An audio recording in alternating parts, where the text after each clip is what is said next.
බොන්ජෝර්නෝ යාළුවනේ අපේ අවන්හල ඉදිරිපිට අලංකාරයට වගේම ප්‍රයෝජනෙ සඳහා වගා කරලා තියෙන බැසිලිකෝ පඳුරක් තමයි මේ තියෙන්නේ. ඉතින් ඍතු මාරුවත් සමග සරත් ඍතුවේ දැන් මේක මේ ශාකේ නිදා ගන්න තමයි සූදානම් වෙන්නේ. නිසා කොළ ටික හලලා නට්ට විතරක් ඉතුරු කරලා මෙයාලා නිදා ගන්නවා.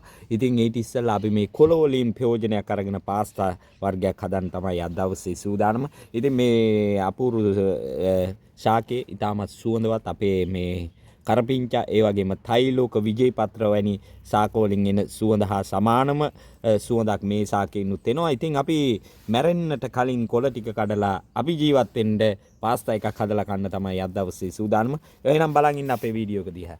මෙන්න මේ විදිහට. දැන් අපි කොළ ටික සේරම කඩා ගන්නවා මේ ශාකේ.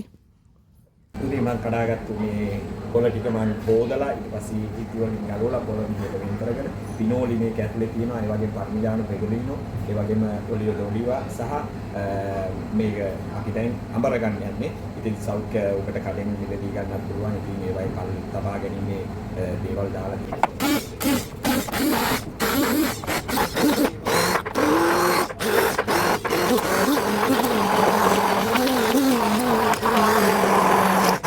කරන්නේ පාස්තා ටිකක් තඹගෙන ඉතින් ඔබට ඕනම් වර්ගයේ පාස්තා වර්ගයක් ගන්න පුළුවන්. මම පෙන්නේත් කියන පාස්තා වර්ගය තමයි ගත්තේ. ඉතින් මේ පදල්ලා එක්ක බාගෙට තඹ ගන්න ඕන බෙරි වෙනකන් තඹ ගන්න එපා පාස්තා එක. ඊට පස්සේ පාස්තා එකයි පාස්තා තඹපු වතුර ටිකකුත් මේකට කලවම් කරලා හොඳින් කලවම් කරන්න ඕන.